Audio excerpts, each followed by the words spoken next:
The Annulus. Journey into the unknown. Through the Vortex. Yong. Copyrighted 2020 Yong. All rights reserved. The characters and events portrayed in this book are fictitious. Any similarity to real persons, living or dead, is coincidental and not intended by the author. No part of this book may be reproduced, or stored in a retrieval system, or transmitted in any form or by any means, electronic, mechanical, photocopying, recording, or otherwise, without express written permission of the publisher. Chapter 8. The Dome.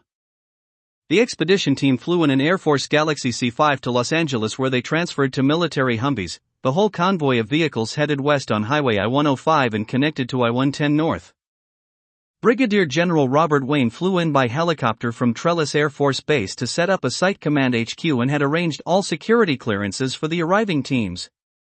They reached the sentry post at the perimeter of the exclusion zone set up by the Californian National Guard, with frontline perimeter being manned by 11th Armored Cavalry Regiment under the command of Colonel Rick Owens. General Wayne came out from the checkpoint office and met up with their convoy, and a military police liaison officer handed them their identity badges and radiation dosimeters. Just as their convoy was about to proceed past the perimeter guard post, a sergeant came running out of the checkpoint office and waved down their front vehicle. Professor Brown was in the lead Humvee with Brigadier General Robert Wayne when the sergeant at the sentry post came up, saluted General Wayne and said to him, "General, there was a SUV that we intercepted trying to enter the exclusion zone. There were 3 civilians in the vehicle, and they tried to talk their way past the sentries. We have detained them for questioning."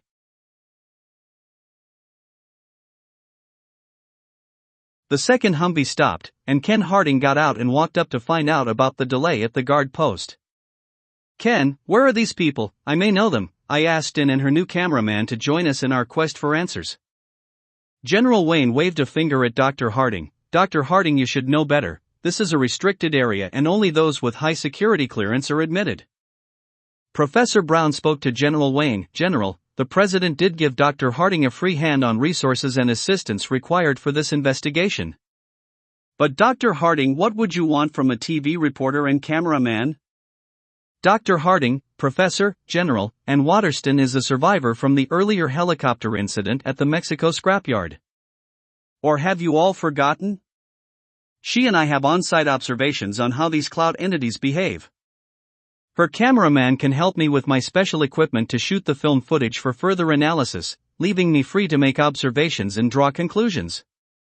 There is her great instinct of the occasion. Did she not point out the polarizing phenomenon of the dome?" General Wayne signaled to the sergeant at the sentry post, who made a call. Within a few minutes, a U.S. Army Jeep followed by a Chevrolet SUV pulled up. And Waterston stepped out from the SUV and came up and gave Ken Harding a smile. She was about to give a kiss to Ken's cheek when her phone rang. It was a call from someone she was not expecting. "And, hello, is that you, Thomas? You are unharmed? Where are you now?" "Oh, fantastic news. But how did you get back to the U.S.? "Oh, you do not know. What, you and the pilot just woke up a day later in the scrapyard with no sign of the chopper?" "Oh wow. Look, I am on an assignment now. Great to hear that you are home and well. I will call you shortly. Alright? Take care. Bye." And ended the call and looked at everyone. "You won't believe who just called me, Thomas, my cameraman. The one in the chopper with me in Mexico filming these light clouds. He is alive and well. Woke up a few hours later in the scrapyard with no idea how he ended up there. And no sign of the chopper. The pilot is alive and was with him. He too did not know what happened. Ken, and that is good news. Unexpected, but indicates that there is some intelligence guiding the behavior of these entities. Harming humans do not seem to be in their code of practice. And we need to think this bit of information through, but not now. Ken, alright, and I will like you to meet Brigadier General Robert Wayne, who made it possible for you and your cameraman to join us. Pleasantries were exchanged all round and the Jeep led the way, followed by the 2 Humvees and the SUV, with the other 5 Humvees carrying equipment and technicians, proceeded past the guard post and entered the exclusion zone. As the convoy went around a row of industrial warehouses, the purple hemisphere could now be seen half a mile further up the road. The technicians assigned to both Dr. Harding and Professor Brown set up their equipment in the top floor of the warehouse building. This was to be the task force outpost. Ken fiddled around with the antennae on his equipment to secure a clear line of sight to the dome. Ann's cameraman and 2 technicians did all the interconnections between Ken's special equipment and Professor Brown's latest and best equipment that the scientific/military establishment had to offer. Spirits were high that they were on the forefront of an unprecedented event.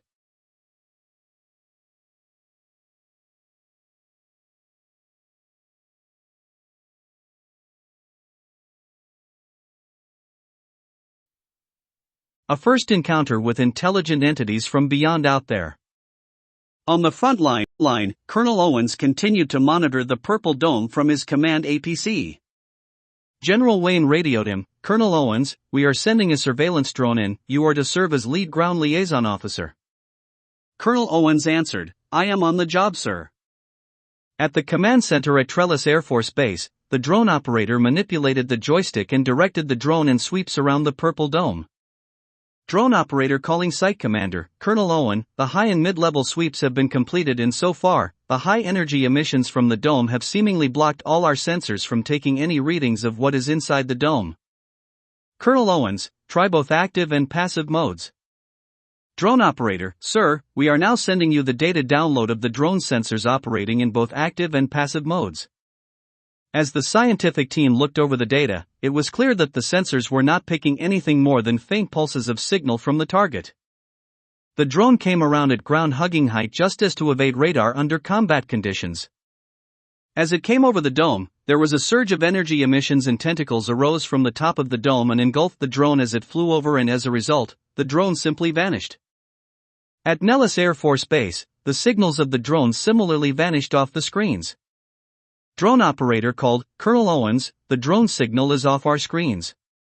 Colonel Owens snapped back, of course soldier, the dome flared up and the damn drone has been swallowed. General Wayne looked at Professor Brown and Dr. Harding, well, there goes that idea, what do we do now? We need intel on the dome. Professor Brown looked at his instruments and answered, when the tentacles appeared, there was a burst of energy of frequency ranges almost off the bandwidth of terrestrial communication wavelengths. If we can understand the energy transmission process that these entities went through to create these appendages, we will know a lot more about them. I need time to study the drone instrument readings. Ken Harding shook his head in disagreement and signaled to General Wayne and Professor Brown to join him at his specially modified spectrum analyzer. Ken, you look at the readings from the time domain differentiated analysis and tell me what you think. What I believe is that if we want to have any sensible readings or images, we need to penetrate the dome. To do it, we need to shield the bulk of the energy emissions and then to drain the remaining energy to ground. General Wayne, the best shielding in our military arsenal is depleted uranium plates. Professor Brown, we can deploy a large electrical load cell like what we use for jet engine electrical power test, only a really humongous one we use for our bomber jet planes. The load cell will serve as the device to ground the expected energy from the dome shield.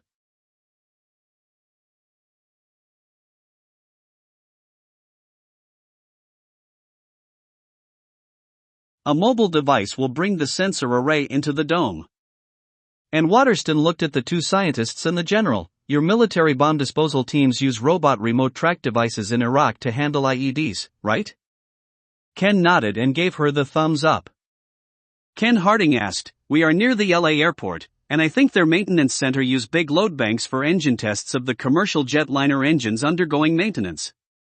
General Wayne radioed Colonel Owens, Colonel, I am with Professor Gerald and Dr. Harding of the Presidential Task Force on this incident before us. The nearest EOD unit will send in a Defender unit by chopper, we equip it with our special equipment. And we have depleted uranium plates from the M1 tank's surplus. How long will it take to outfit one of those with a uranium armor shell? Colonel spoke to his master gunnery sergeant on the command radio and in a few moments replied, we need about 24 hours, after we receive the unit. General Wayne, Colonel, double your crews to work on it.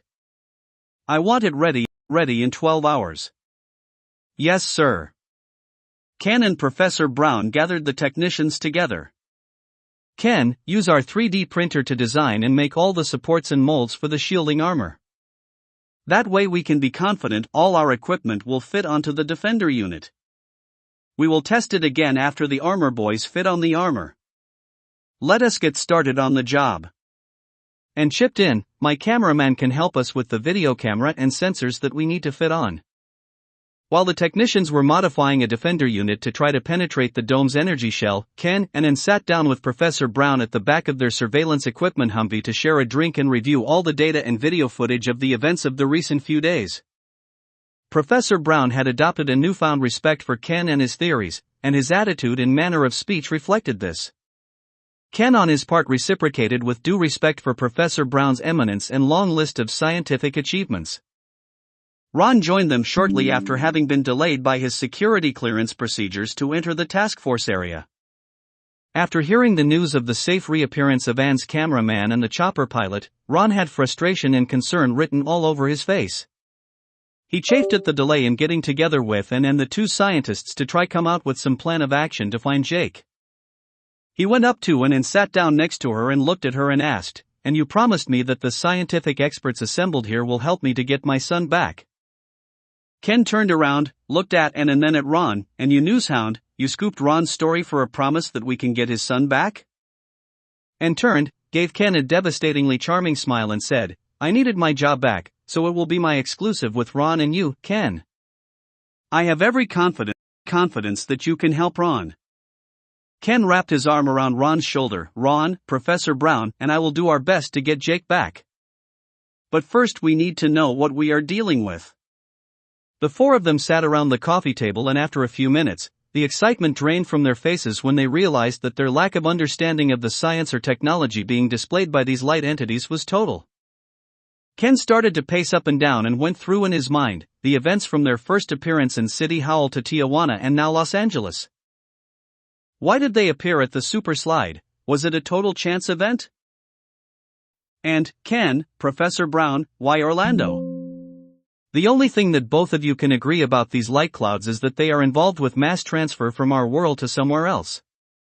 But from what Ken had told me, nothing happened at Orlando. Ron, no. That is not true, my son Jake disappeared. And, Ron, if my cameraman and the chopper pilot can show up alive and unharmed, so will Jake. Professor Brown looked up from his coffee cup. Conventional science does not help us on any of this. We cannot form any theory based on our accumulated scientific knowledge, set up a hypothesis and then to test against our observations. Ken, we would have to use the deductive approach to try to make sense of all these strange events. Professor Brown, can I call you Gerald? Okay, Gerald, our observations may not give motivations to these light entities' actions, but we can at least establish a pattern. The way I see it. 1. They appear to be absorbing mass then to transfer by an unspecified process to somewhere else. 2. They are drawn to kinetic or electrical energy signals. Remember the test shot from the M1A2 tank. 3. Increase in energy input seem to speed up whatever process they are following. They seem to grow and then split like amoeba, complete with tentacles when they feed off the high voltage transmission lines. 4. The technology they exhibit deploying the dome is decades ahead of anything we or the Russians or Chinese have, even in the most advanced of energy/force field research. And, Ken, while I can see from Professor Brown nod of agreement to what you have expounded, I like to point out what both of your scientific minds have missed. 1. Are these things alive? 2. What are their intentions and motivations in addition to all the science and technology they are displaying?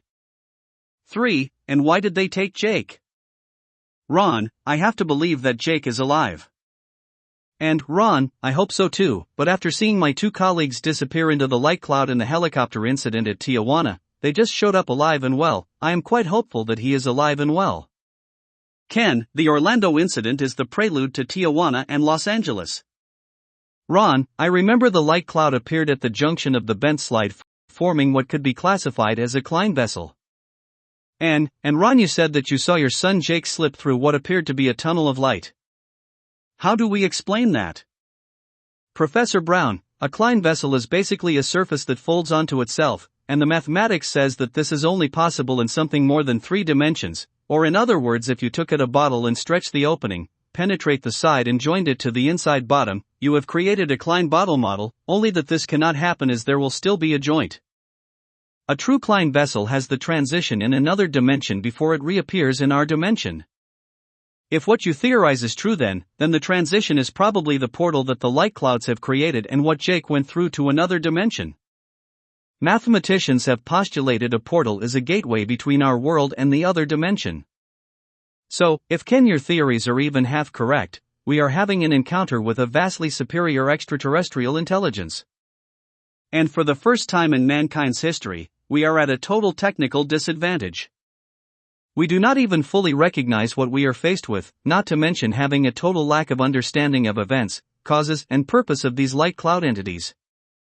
Ron, Professor Brown, nice speech on the encounters of the unknown kind. But how does that help me get me son back? If what Ken says is true that Jake slid down the slide and went through that portal of light, as theorized, but then where has he gone to? The other side, but where or what is the other side? And, how did this portal happen at all and those light clouds appearing just there and then? That must be the key to all of this. Professor Brown, we do not have any hypotheses that even approximately explain what happened at Orlando. But the first appearance of the light clouds and their subsequent actions at Tijuana and now here must be factored into our deductive models to try explain their behavior. Ken, for that we need to know more, much more about the light clouds. Ron, the light clouds are the key to all that is happening here. How do we gather more data about these entities? My son Jake must be alive. I distinctly heard his voice after he went through the portal, if we can get a message through to him. Professor Brown, we cannot even begin to understand these light clouds in our dimension, no guessing what is in the other dimension. Your son could be like the APC, mass to energy transferred. And, Ron, do not worry, we should not give up hope. Not now. Ken, we know nothing about these light clouds and therefore anything is possible.